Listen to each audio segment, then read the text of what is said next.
Showroom খুলে বিক্রি করতেছে ঠিকই, কিন্তু আমাদের কাছে গাড়িটা আসলেই অবৈধ হয়ে যাচ্ছে। আমরা এই গাড়িটা কিনে নিয়ে রাস্তায় নামলেই আমাদেরকে 10,000 টাকার মামলা দেওয়া হইতেছে। যদি সিএনজিগুলো চালু দেওয়া না হয় তাহলে আজকে 3-4 হাজার লোক যত সিএনজি রংপুর বিভাগের মধ্যে আছে সমস্ত সিএনজি আমরা সুপার মহোদয়ের কার্যালয়ে ঢুকাই দেব, দিয়ে আমরা এই এত 3-4 হাজার মানুষের আমরা খাদ্যের কর্মের ব্যবস্থা, তৎসঙ্গে আমাদের গাড়িগুলোর ঋণ টাকা পরিশোধ করার ব্যবস্থা আমরা সরকারের কাছে জোর গলায় আহ্বান করি। আমরা যেন এই পরিবারগুলো নিয়ে একটু ডাল ভাত খেতে পারি এবং বাচ্চা কাচ্চার লেখাপড়া এবং অসুস্থ বাবা মা এদেরকে চিকিৎসাবাদী করার সুযোগ পায়। আমাদের পেট বাঁচে না। বাংলাদেশে বিভিন্ন আনাচে কানাচে সব জায়গায় রেজিস্ট্রেশন আছে এই 3 হুইলার সিএনজি চালিত গ্যাস চালিত যে গাড়িগুলার, শুধু রংপুরে রেজিস্ট্রেশন নাই। কিন্তু খোলামেলা প্রকাশ্যে তারা শোরুম খুলে বিক্রি করতেছে ঠিকই, কিন্তু আমাদের কাছে গাড়িটা আসলেই অবৈধ হয়ে যাচ্ছে। আমরা এই গাড়িটা কিনে নিয়ে রাস্তায় নামলেই আমাদেরকে 10,000 টাকার মামলা দেওয়া হইতেছে। আমরা রেজিস্ট্রেশন চাই, আমরা বৈধতা চাই, কারণ গাড়িগুলো যেহেতু আমদানি করছে বৈধভাবে, তাহলে আমাদের কাছে আসলে কেন অবৈধ হবে? আমরা চাই এর বৈধতা, আমরা চাই গাড়িগুলো চলার জন্য। আজকে 8 থেকে 10 দিন ধরে আমরা অসহায় অবস্থা, অথচ একটা করে ফ্যামিলিতে 20 থেকে 30 জন শিশু বাচ্চা, বুড়া বাবা বুড়া মা এবং অসহায় এবং রুগী, তাদেরকে নিয়ে সিএনজি নিয়ে কিস্তি নিয়ে তাদের পরিবারকে তারা জীবনযাপন করে। তাদেরকে কি কারণে কি ইন্ধনে বন্ধ করে দেওয়া হয়েছে এটা আমাদের ভাষা নাই বলার। 2 নম্বর কথা হচ্ছে আমরা সরকারের দৃষ্টি আকর্ষণ করছি, আমরা এই রংপুর বিভাগে 7টা বিভাগে 8টা বিভাগের মধ্যে 7টা বিভাগে নাম্বার দেওয়া হয়েছে, একটা বিভাগে আমাদের নাম্বার দেওয়া হয় নাই। আমরা সরকারের দৃষ্টি আকর্ষণ করছি আমাদের এই বিভাগটাকে জরুরিভাবে বিভাগে এই সিএনজি 3 হুইলারের নাম্বার দেওয়া হোক, এটা আমি সবাই প্রত্যাশা করতেছি। দ্বিতীয় নাম্বার হচ্ছে আমরা সরকারের দৃষ্টি আকর্ষণ করছি আমাদের সিএনজিগুলা এই কিস্তির গাড়ি, অসহায় দিনমজুর, তাদেরকে চালার ব্যবস্থা করে দেওয়া হোক। নতুবা যদি চালার ব্যবস্থা করে দেওয়া না হয় তাহলে আমরা আজকে সুপার মহোদয়ের কাছে আমরা অনুরোধ করছি, পুলিশ মহোদয় এরা আমাদের ভাই, আসলে ওরা আমাদের বন্ধু, আমরা ওদের গরিব মানুষের ওরা বন্ধু, আমরা ওদেরকেও দৃষ্টি আকর্ষণ করছি যাতে আমাদের সিএনজিগুলো কি পথে কি পদ্ধতিতে চলে তাদেরকে আমরা একটা সহযোগিতা কামনা করছি ওদের।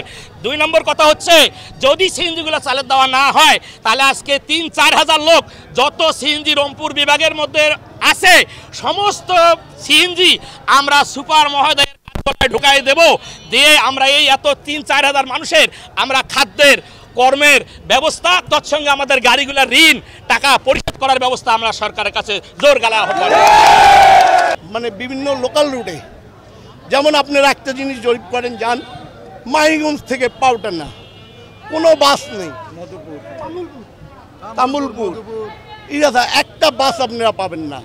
ওখানে দেখা গেল একজন ভদ্রমহিলা মুমূর্ষ অবস্থা, এই আমরাই কিন্তু নিয়ে আসি, কারণ এমন গরিব মানুষ আছে যার পক্ষে একটা অ্যাম্বুলেন্সের বের করা সম্ভব হয় না, অত আমরা পাউডানার থেকে 300 টাকায় রংপুরে নিয়ে আসি।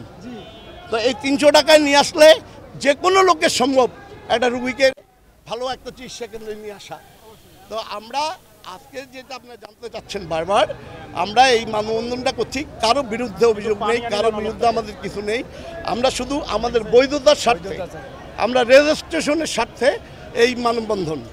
তারপর যদি আমাদেরকে রেজিস্ট্রেশন না দেয় তাহলে আমরা সুন্দরভাবে, যেমন আমরা মাননীয় আমাদের এই কমিশনার স্যারের কাছে গেছি, ওনাকে বলছি, উনি বলছে যে আপনারা আবেদন করেন, আপনারা আমাকে আবেদন করেন। আমার এই গাড়িগুলো যে সিএনজি এলপি গ্যাস চালিত গাড়িগুলো বন্ধ হওয়ার কারণ হলো আমাদের রেজিস্ট্রেশন নাই। আমরা রেজিস্ট্রেশন ছাড়া এর আগে চালাইছি, কিন্তু এখন বিভিন্ন কারণে চালাইতে পারতেছি না। এখন মামলা দিচ্ছে গাড়িগুলোতে। আমরা এখন রেজিস্ট্রেশন চাচ্ছি, বিআরটিএর কাছ থেকে অনুমোদন চাচ্ছি। আমরা আমাদের এই বৈধ গাড়িগুলো লাইসেন্স দেওয়া হোক, যদি না দেওয়া হয় তো আমরা 400-500 লোক এখানে না খেয়ে অনাহারে আমাদের বিবি বাচ্চা এবং আমাদের ছেলে মেয়েদের লেখাপড়ার খরচ ড্রাইভার চালাইতে পারবো না। ছোট্ট একটা গাড়ি কিনে কর্ম করে খাই, প্রশাসনিক বাধা আসতেছে। আমরা দীর্ঘ 8 বছর ধরে এই গাড়ি চালাচ্ছি, এখানে না জানি কার উস্কানিতে এই ধরনের হচ্ছে, আমরা জানি না। এই গাড়িটা হলো আমাদের প্রধান জীবিকা নির্বাহ। আমরা চাই কর্ম, আমরা সঠিকভাবে বাঁচতে চাই। আমরা এত সুন্দরভাবে চালাচ্ছি, আমাদের কোথাও কোনো ডিস্টার্ব ছিল না। আগে আমাদের বাধা আসছিল, এসি ইমরান একটু বাধা করছিল, তারপর তাকে বুঝে আমরা গরিব মানুষ বিদায় সবাই আমাকে সাথ দিচ্ছে আমাদেরকে।